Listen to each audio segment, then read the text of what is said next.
Good morning, everybody. My name is Cantor Ocanto-Romo.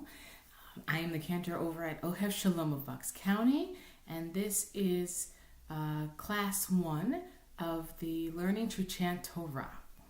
So what will happen as we move into classes is that this is the introduction to Trop, the system in which we use to sing Hebrew in the Jewish Bible, also called the Tanakh. And as the days increase, we will start including what I call Trop families, phrases that carry music according to the symbols. And I'll get more into that in just a minute. So today is the introduction to the purpose of why we use Trop, and I hope that it serves you well and that you can continue to join us as a video pops up on the Ohev Shalom website. So it's ohev.org for the future if you'd like to go to the website to check us out. We'd love to have you anytime. We do a lot of other live streaming events, Shabbat Friday morning or Friday evenings, high holidays, so be on the lookout. All right, let's get started. So today we are going to talk about Trop. What is Trop? The word Trop actually is a Yiddish word, but it comes from the origin of a Greek word named tropos, which is talking about the music. And in Hebrew, we call Trop ta'ameh hamikra, the flavor of the sounds.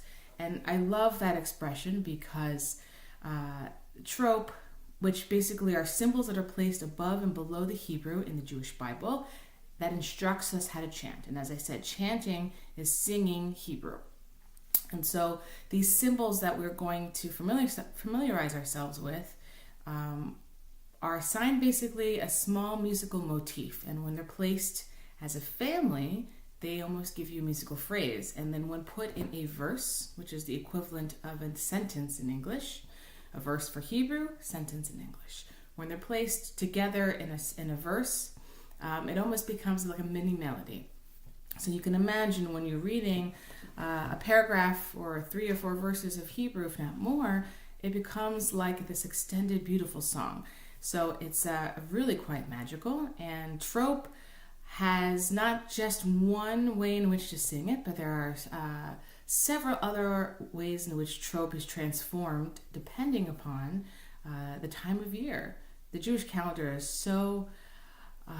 it explores so many avenues of Jewish life and ritual. So today this whole series is going to focus on Trop that covers Torah reading for Shabbat and festivals. Okay, so first thing I'd like to do is to read to you a passage from a wonderful book, To Kill a Mockingbird by Harper Lee. And I'd like you to listen to the English, listen to this passage, and think about these 2 questions. What is the passage about? And who's the narrator of this passage? It seems pretty simple, so see if you can't figure it out. Here we go. Atticus said to Gem one day, "I'd rather you shot at tin cans in the backyard, but I know you'll go after birds, shoot all the blue jays. You want, if you can, hit 'em, but remember it's a sin. To kill a mockingbird, that was the only time I ever heard Atticus say it was a sin to do something. And I asked Miss Maudie about your father's right.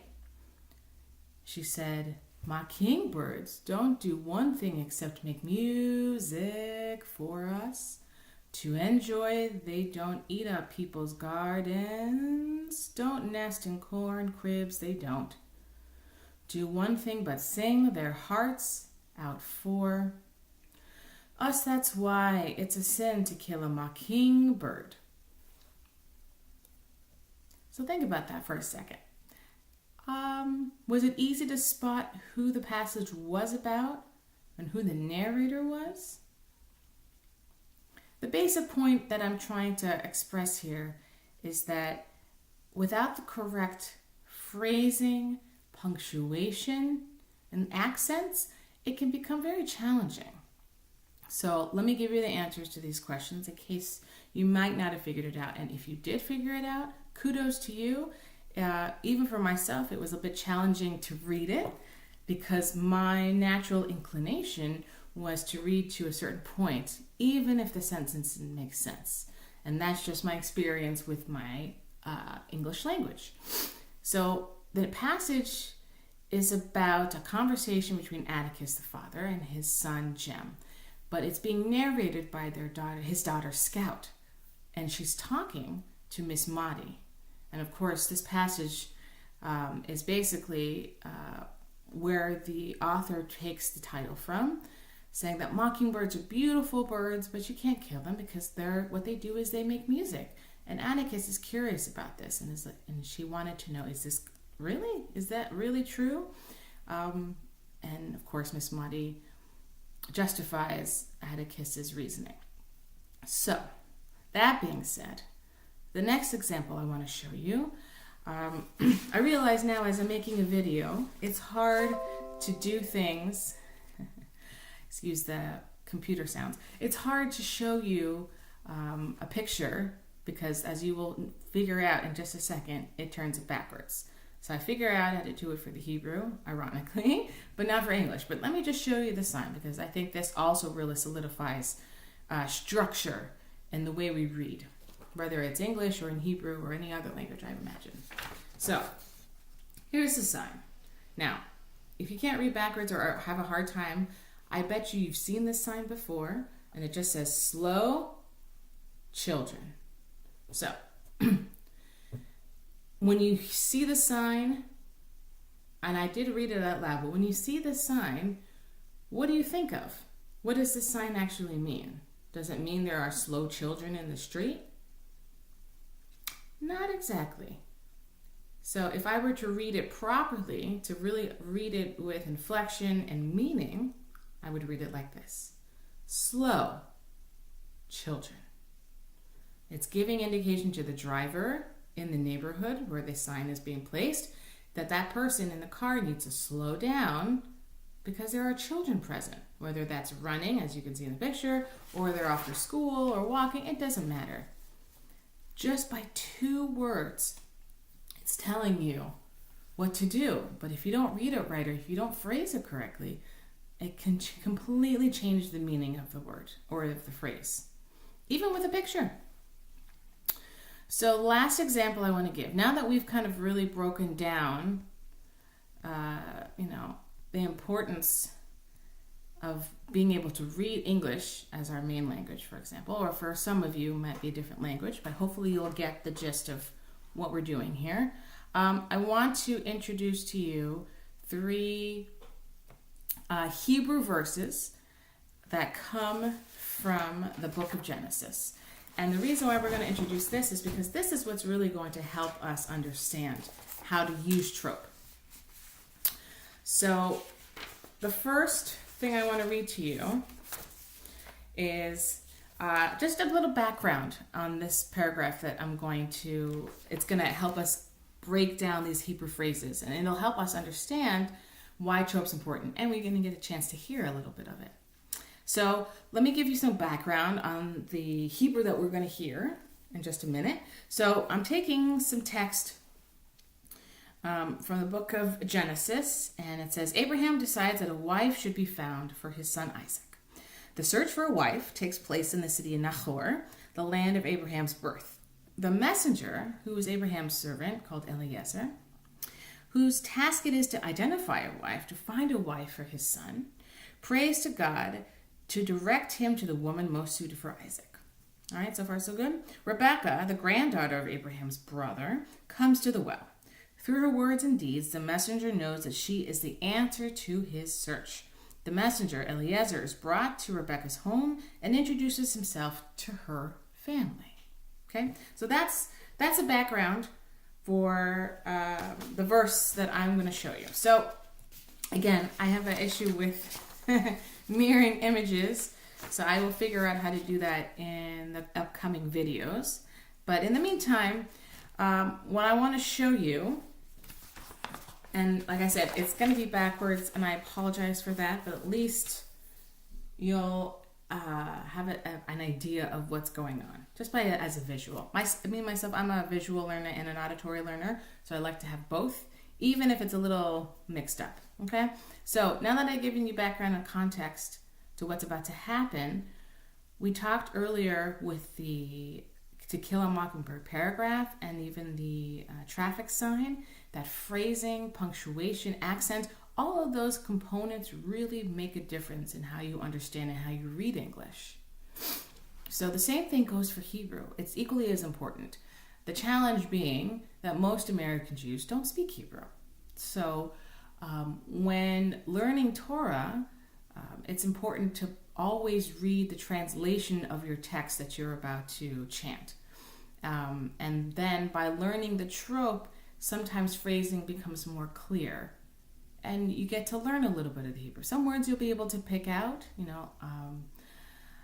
Adomai, Melech, certain words that you've heard in prayer, in Jewish context, you'll start realizing that, oh, I've heard this word before, I probably know it. And by using the English, it helps you. So, it's a little different for Hebrew, but it really does help and solidify your understanding of how to chant, how to use Trop in chanting.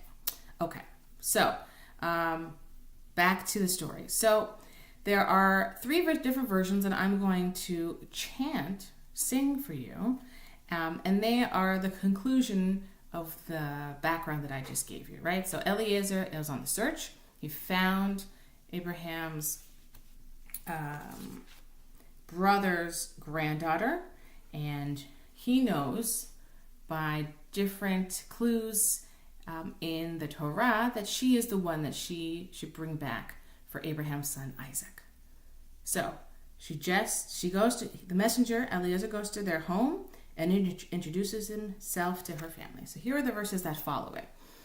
So the words are Vayomar, Eved, Avraham, Anochi.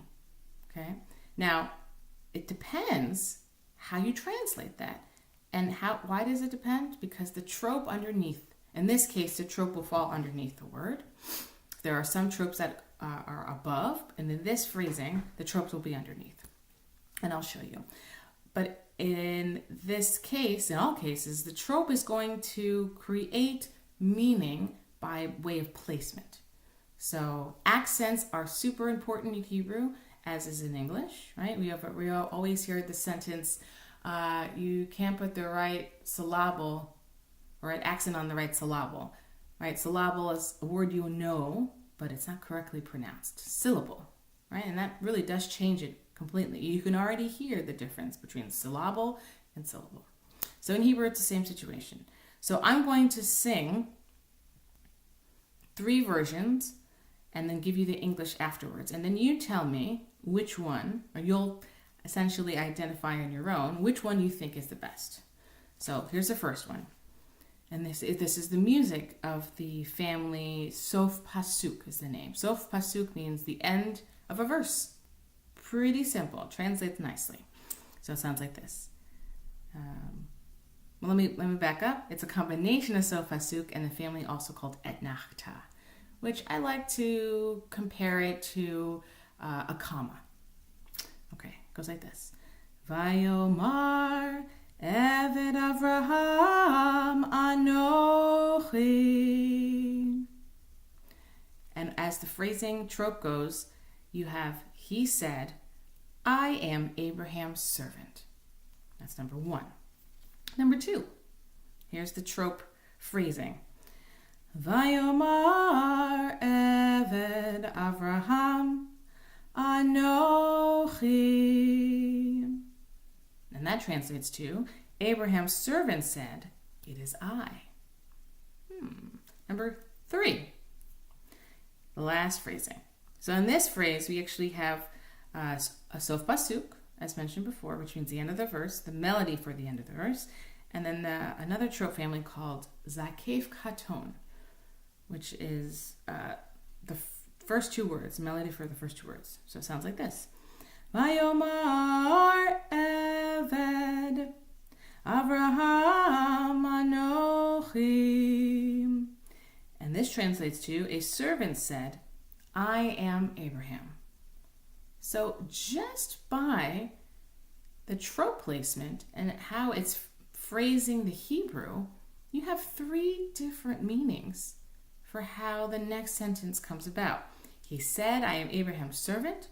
Abraham's servant said, it is I. And a servant said, I am Abraham. 3 completely different phrases. So, which one do you think is the correct one? Number 1. He said, I am Abraham's servant. So, I'm going just to show you again, it's backwards, and I know it's going to be challenging, but I promise in the next video, it'll make more sense, and I'll make sure that I find a way to do mirror image. In any case, oh, you know what? Here we go. Look at this.